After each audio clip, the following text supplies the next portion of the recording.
নমস্কার। এই মুহূর্তে আবহাওয়া নিয়ে সব থেকে বড় আপডেট। হাড় কাঁপানো শীতের মাঝে এবার প্রকৃতিতে বড় ধরনের পরিবর্তনের ইঙ্গিত দিচ্ছে আবহাওয়া অধিদপ্তর। কাল থেকেই বদলে যেতে পারে আপনার চারপাশের পরিবেশ। বঙ্গোপসাগরে জলীয় বাষ্পের আধিক্য আর উত্তর পশ্চিম দিক থেকে ধেয়ে আসা পশ্চিমী ঝঞ্ঝার জোড়া প্রভাবে দেশের আকাশ ঢাকতে চলেছে ঘন মেঘে। আর এর হাত ধরে আসছে কুয়াশা ও বৃষ্টির পূর্বাভাস। আবহাওয়াবিদদের মতে একটি শক্তিশালী পশ্চিমী ঝঞ্ঝা বর্তমানে ভারতের ওপর দিয়ে অগ্রসর হয়ে বাংলাদেশের দিকে এগোচ্ছে। আর এর প্রভাবে আগামীকাল থেকে দেশের উত্তরাঞ্চল সহ মধ্যাঞ্চলে মেঘের আনাগোনা বাড়বে। এই ঝঞ্ঝার কারণে হিমালয় থেকে আসা শীতল বাতাসের গতি কিছুটা বাধাগ্রস্ত হলেও মেঘলা আকাশের কারণে দিনের তাপমাত্রা বেশ খানিকটা কমবে। অর্থাৎ দিনের বেলাতেও আপনার মনে হতে পারে কনকনে শীতের আমেজ। বৃষ্টির আগে বা পরে সারা দেশে মাঝারি থেকে ঘন কুয়াশার সতর্ক বার্তা জারি করা হয়েছে। বিশেষ করে নদী তীরবর্তী এলাকা এবং উত্তরাঞ্চলের জেলাগুলিতে দৃশ্যমানতা বা ভিজিবিলিটি কমে আসতে পারে, এমনটাই বলছেন আবহাওয়াবিদরা। ঘন কুয়াশার কারণে ফেরি চলাচল, মহাসড়কের যান চলাচলে ব্যাহত হতে পারে এবং আকাশপথের শিডিউলও বিঘ্নিত হতে পারে বলছেন আবহাওয়াবিদরা। যারা ভোরে বা রাতের দিকে যাতায়াত করেন তাদের অতিরিক্ত সতর্ক থাকার পরামর্শ দিয়েছেন আবহাওয়াবিদরা। এবার আসা যাক বৃষ্টির খবরে।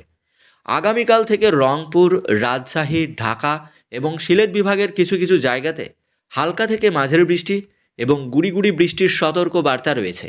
এই অসময়ের বৃষ্টি যেমন ধুলোবালি কমিয়ে স্বস্তি দিতে পারে, ঠিক তেমনই শীতের তীব্রতাকেও কিছুটা বাড়িয়ে দিতে পারে এই অসময়ের বৃষ্টি বলছেন আবহাওয়াবিদরা। এই আকস্মিক আবহাওয়ার পরিবর্তনের ফলে শিশু এবং বয়স্কদের স্বাস্থ্যের প্রতি বাড়তি নজরদারি দিতে হবে। সর্দি, কাশি বা কোল্ড অ্যালার্জির প্রকোপ বাড়বে। কৃষকদের পরামর্শ দেওয়া হয়েছে বৃষ্টির কারণে ফসলের যাতে ক্ষতি না হয় সেই দিকে খেয়াল রাখতে হবে। বিশেষ করে আলু ও রবি শস্যের ক্ষেত্রে বাড়তি সতর্কতার প্রয়োজন। হাওয়া অফিস বলছে এই ঝঞ্ঝা কেটে গেলেই আবারও জাঁকিয়ে পড়বে শীত, বাড়বে ঘন কুয়াশার দাপট। তখন মাঝে মধ্যে শৈত্যপ্রবাহ দেখা দেবে জানাচ্ছেন আবহাওয়াবিদরা। ঝঞ্ঝার পর আগামী 5 থেকে 7 দিন একবারে হাড় কাঁপানো ঠান্ডা পড়বে গোটা বাংলাদেশে, এমনটাই কিন্তু বলছেন তারা। আবহাওয়াবিদরা বলেছেন বাংলাদেশের একাধিক জায়গাতে কুয়াশার দাপট এই ঝঞ্ঝার পরই বাড়বে। আগামী 3 থেকে 4 দিন হাড় কাঁপানো ঠান্ডা থাকবে, সঙ্গে থাকবে বৃষ্টি বলছেন আবহাওয়াবিদরা। উপকূলবর্তী অঞ্চলগুলিতে ঝোড়ো বাতাসের প্রকোপ কিন্তু বাড়বে।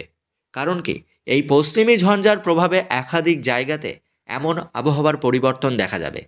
শুধুমাত্র এপার বাংলাই নয়, ওপার বাংলা অর্থাৎ পশ্চিমবঙ্গও এর প্রভাব পড়বে। যেহেতু পশ্চিমী ঝঞ্ঝাটি ভারত দিয়ে বাংলাদেশে প্রবেশ করবে, তাই পশ্চিমবঙ্গের একাধিক জায়গাতেও এই ঘন কুয়াশার দাপট, শীত এবং বৃষ্টিও দেখা যাবে জানাচ্ছেন আবহাওয়াবিদরা। অর্থাৎ আগামী 3 থেকে 4 দিন গোটা বাংলা জুড়ে এই রকম পরিস্থিতি বজায় থাকবে।